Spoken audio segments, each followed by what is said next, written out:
Munodana tichaona Gavaza. Pindura mai tikasike kuti gaga. Ndizvo here. Unotaura zvakasununguka kana wamudari muno wakasununguka hapana anokucheka. Hongu ndinodanana naye handidanani naye. Che. Chokwadi nduri. Hongu ndakadanana naye. Haya.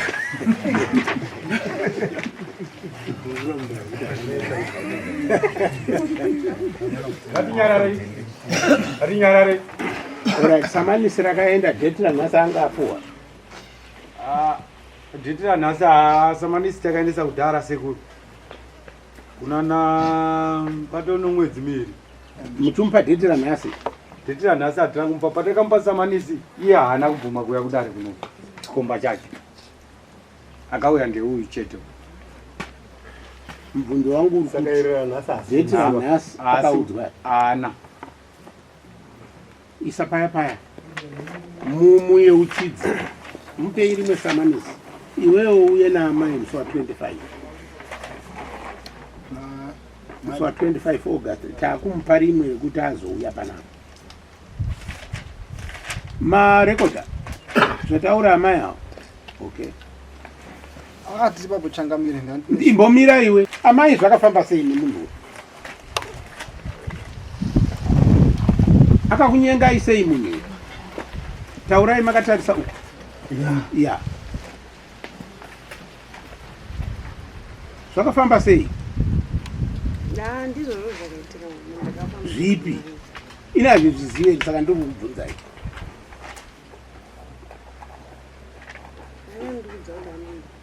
Akati anokudai. Imi ndobva mati kudii?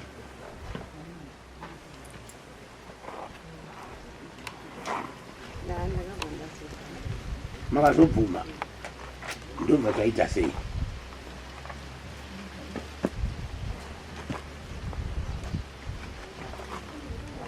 Ikai muchipindura amai. Akazorara nemi here? Kupi? Tarisa iyo. Takasangana naye. Makavatwa murodhi. Makaita bonde naye kangani? Kamwe chete. Ndiani mwana uyu? Sei muchiramba kuti haasiri ani mwana uyu? Aiwa. Ndewani? Ndewani mwana uyu? Ndewani murume. Zvakaitika ndakafanira kumbona kumuntu.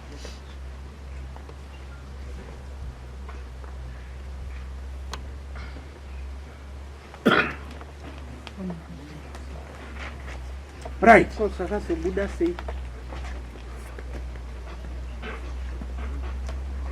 Murume Kuti ava vazoziva zvakafamba sei. zvakabuda sei? Ambuya wake ndowakauya kumba achikurota kuti mukadzi unoda nemukwasha. Wambuya wake. Asi raive chokwadi.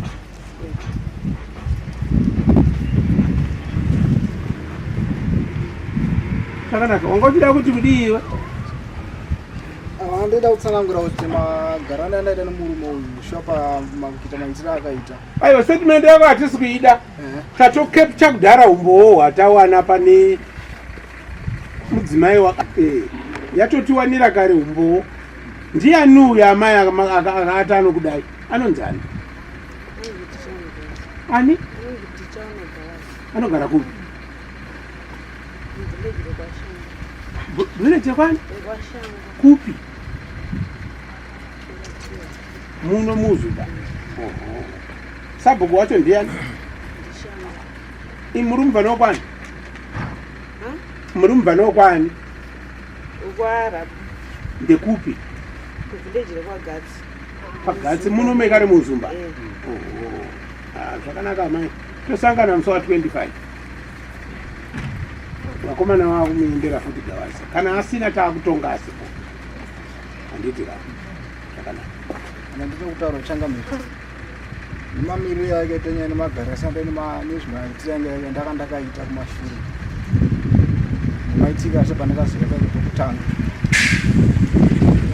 chiti ambuya wakachengeta mudzimai wangu naambuya musha ndakakunuka kwandituka chide kunge madhiteko kunuka akwana vakadi madhiteko yakunuka akwana ukuya kunenge iri Saturday vakaita sei wakandituka imbomira handiyo nyaya iri pano padare. Nyaya iri pano ndeyekuti tichaona chikomba chaadzimai vako vatsanangura handitika iyo yokutukana naambuya nani imwe nyaya iyi handiyo iri pano. handiri ipapo zvangu inini kuti pandakabvira ine ndichishingirira kuti ndichange ndichagara nemudzimai langa handichakwanisa imwe nyaya iyoyo. Isisi tiri kuziva kuti pano tinoda tichaona Gawaza apinda mumba mako musi wa 25 dare ranhasi haana kunge akaudzwa. Kana kuri kuti hauchada mudzimai wako zvinoitwa unodziziva. Handiyo nyaya ukakwira pano. Handiko kwa unokuziva. Handiko nokuchipa kutenda uite so. Tichaona kuti kumuda pana adzimai wako wabvuma kwema mai maizviitire. mararamira upenyu hwandakuita mararamira ndakuita paizvizvi nepainga maitiro akaita nyasha akundikemera because kana kuti kusvika kwata mudzimai wangu kuchipatara zvese maendera ndaka navo hwana hama yangu imwe chete ndiroira nayo nekuzvakuita mukadzi wangu kuhama dzemudzimai wangu handina ndakati ini kubvira ambuya wacho naambuya handina munhu andinonaso kuti tikuvirira nemaitiro akaita nyaya saka kuti nditi ndinekuti kana danidzawana dambudziko pari zvinozvi handina kana kukama ndinomira naye kana kuti ndine kutaura kuna naambuya kuti ndonyaya dziri kunuka handina. Atezvara wako variko? Adzimai wangu akasangana naatezvara wangu ndingati atezvara wangu variko. Variko? Kakaenda upe mukadzi wako atezvara wako. Nyaya iri yega isisu handiyo nyaya iri basa. Mudzimai wangu akachengetwa akakura kwana aseko. Wakamuroore piko? Kwana aseko. Wakamuroorera kupi? Kwana aseko. Unoenda ikoko? Ndoko atezvara wako? Ukaenda kufuma yako. Mboita wani nyaya. Iwe uruda kuti tisanganise nyaya. Pandisari kuti pari zvino zvininga pari kundiremera because handina kana munhu ndigona kukwirana naye sokuti tikatida kuti simba tichitonga nyaya dzichiti pamwe cheteka ani nani adzimai magariro andiri kuita ngini handisi sefi iko zvino mudzimai wako ari kupi mudzimai wako? Ari kumba. Kumba kwani? Kumba kwangu. Saka musi kuwirirana baba muri kumba kwako? Kugarira kushinga pfungwa because kuzondizoya kuno kumurume anga ada kutondivisa kuti ndibane banga saka kuyaona kasita kuno kuininika panga kuti yakupotera ndikasitanga ndaenda kumapurisa chiti akada ndibane banga mushure mungati ndini mukadzi wako ndira ncharisima zvinhu ndaenda kumapurisa ndaenda kumapurisa akati ainini handisungwa nemapurisa bana ndikasanitize nani. Alright. Mukomana uyu aita dambudziko ndipe nhingi takuita kuti iuye checha nyaya yako handiti azviite bakuti urege kutongana nechikomba ichocho uda kuziva kuti simba rachakariwana kupi rekuti atore mukadzi wako ende haana kuzviita pamukadzi wako chete asaita pamukadzi wauyu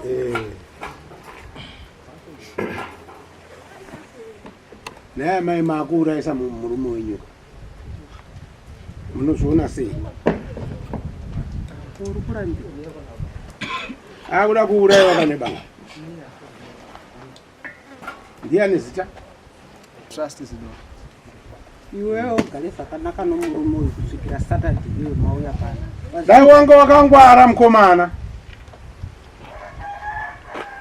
Waibva wasamona Tezvara. Atezvara pa ndakauya kuno gwinini. Ndakatowazisa ndo nyaya dziri kuno kushana na atete wacho vakati mkwasho zvakananda zvinji ende munopedza chinyaya dzine kuti ane mwana wani mwana ngenopedza nyaya dzako. Saka musaka wakamusoku ya chitira ziti manduku yakuru mangwana. Nipaka vadedza na amai wako. Ndatombo murambidza. Unoona zvinoitika nyaya idzi. Ukauya pano iwe uchiti wabata mukadzi nechikomba ndo yatinotonga. Ukauya pano uchiti hongu mukadzi wangu ndakamubata nechikomba asi handichada 1 2 3 hazvisirizvo zviri pano. Nyaya yega ine stage yayo.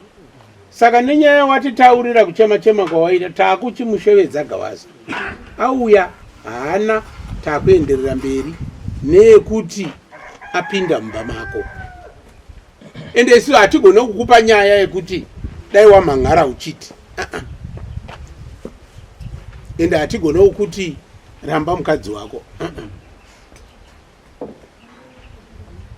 Handima ndinzwa pangobochangamira ndakandine chikumbiro kuti kuyatisangana kuno kwangu sezvonyaya ataura kudhara zvakuma musha kuti ndichange ndidzokera kumba nemaitikira ina apa pari kundiremera mira yako wakadaro. Nyika mainzwa nyaya ine mwana uyu anoitwa sei kana mudzimai adai?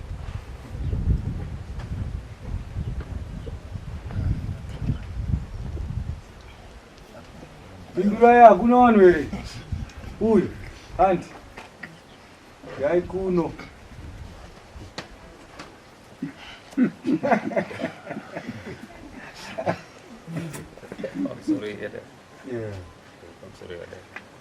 nonzvidzidzai mashonganyiko. Inini semaonero yangu nechichemo chaiswa nemunhu ndachifunga sokuti kubva nhasi kusvika zuva reSatadhe rataurwa vaigona kusepareta zvavo, uyo umbeenda kumba kwavo, uyo wozosangana zvavo padare pano. kona kwangu kuna mumwe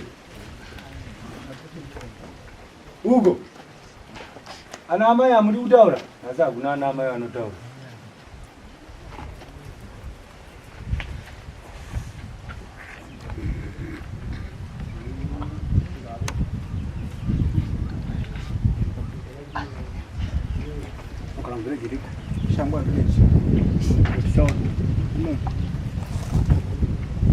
haikaoma because ana mbuya wachona musame village futi tokuti papa pabereki wemurume ndinoti apo pomurume wacho apo paambuya apo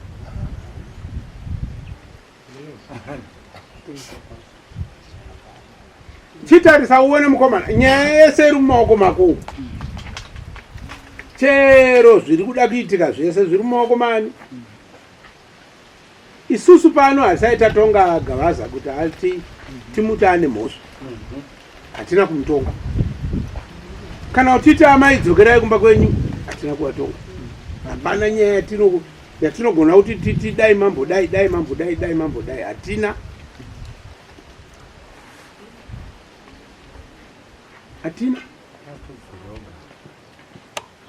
Saka wanga wanzwa zvanzi dzoka amai endai mugare kumba zvakanaka nemurume wenyu. Chii chiri kuitika? Muchiri kudana here naGavaza? Hamuchadana? Nechikonzero? Ndakatosiyana kudhara.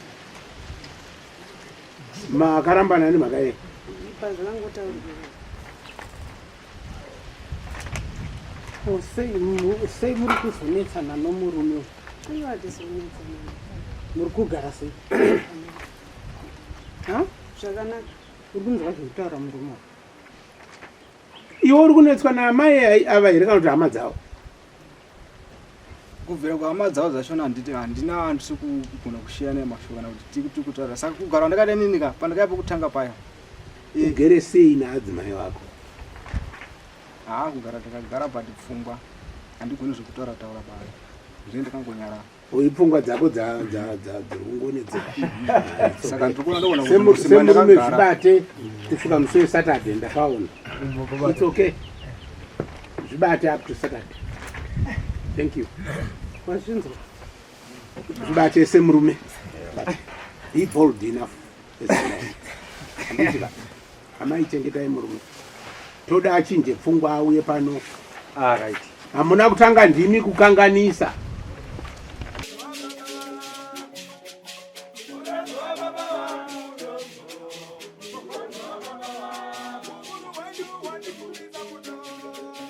Oh